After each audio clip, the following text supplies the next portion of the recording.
So today we're here with Phaedra. Phaedra's skin is very good, lots of elasticity, she's going to age well, she's just a bit congested. So we're working on her congested pores just around her nose and her chin. The only other part is when Phaedra gets a spot, somehow they get picked. And when that happens, there can be a little bit of pigmentation from the inflammation or trauma to the area.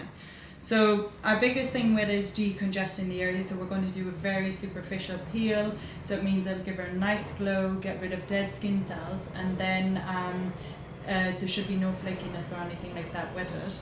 That will clear out her skin, and then she just has to maintain it. We would advise using vitamin C, and that suppress the pigmentation coming up anytime she does have the need to pick. So first of all, what we're going to do is, as always in a peel, you're doing a deep cleanse first to make sure that their skin is nice and prepared for the acid to go in. So we're going to do a deep cleanse. We're using a glycolic cleanser to help eat away at the dead skin cells while cleaning up the dirt or pollution on our skin.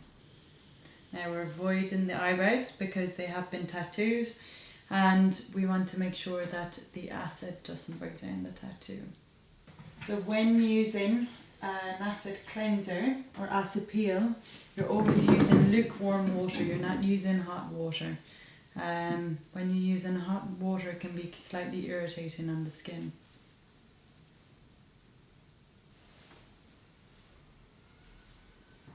So we're working deep into the skin with a second cleanse. Now we're doing these cleanses and prepping the skin so that the acid will penetrate deeper into the skin and also more evenly, especially when you've skin that traumatizes and pigments when traumatized.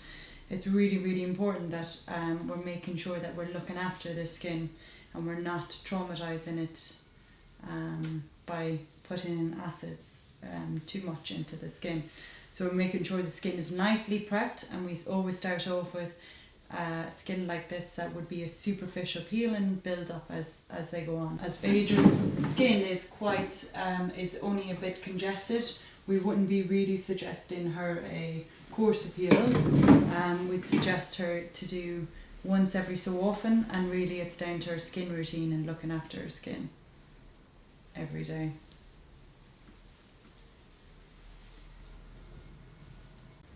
Now today, as her prep, we're going to use a preparation that has a little bit of azelaic acid and a little bit of kojic acid in it.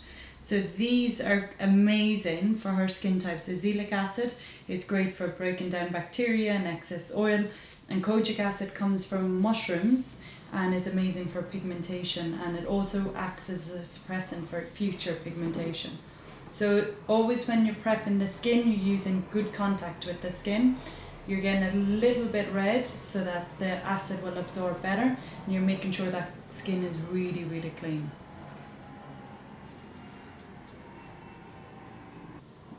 Okay, there's a little bit of residue, so what we're going to do is do another go.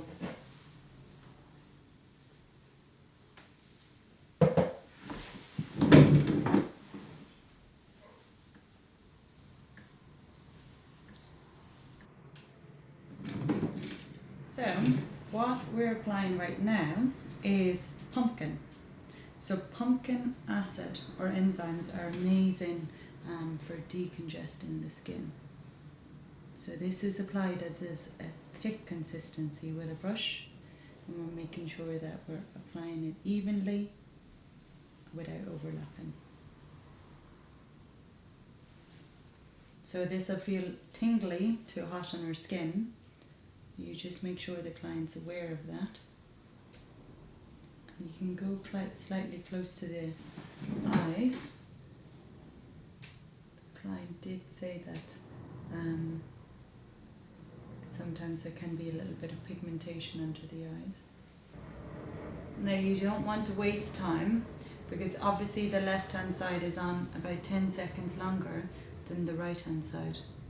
So you want to make sure that they're evenly distributed.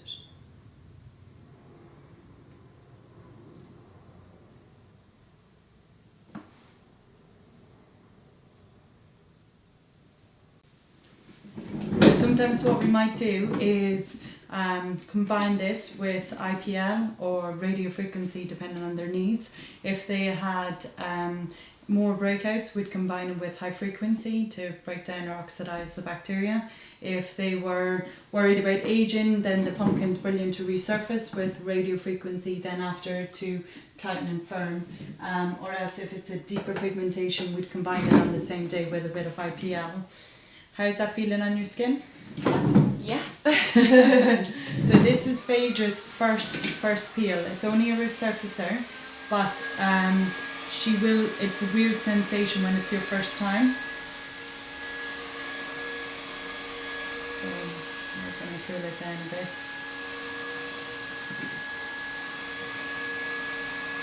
Does that feel a bit better? Yeah, definitely. So Phaedra's she'll feel that her skin is on fire at the moment, but actually there's little or no redness. A good tip for when you've a client on the bed is show them in the mirror their skin, and then they'll realise that once it's not on fire, then they know they're okay, so subconsciously they feel it less.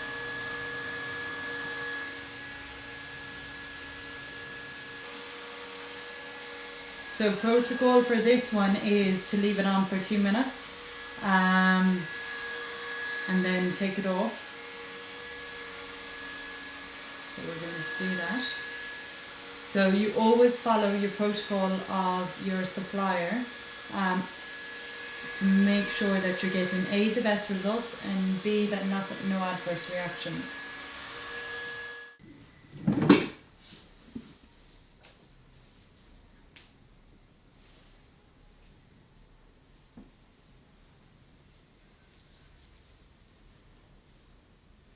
So I've discussed with Phaedra about the milli on her cheek.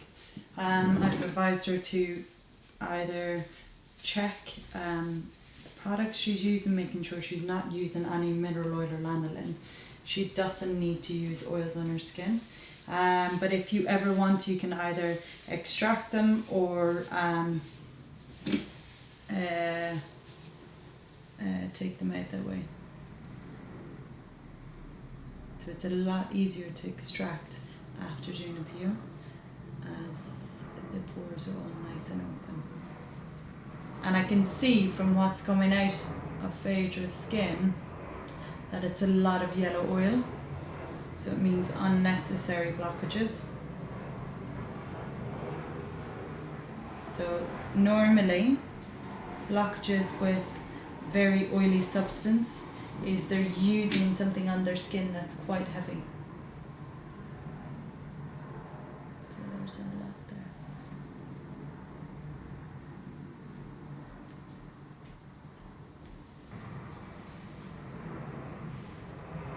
Okay. So now we are going to neutralize. If you're using a peel rather than a resurfacer, you'd neutralize before you do extractions.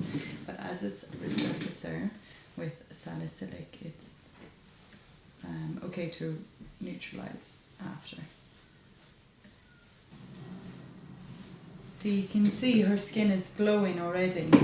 Just getting rid of the dead cells build up and the congestion gives it an overall boost straight away.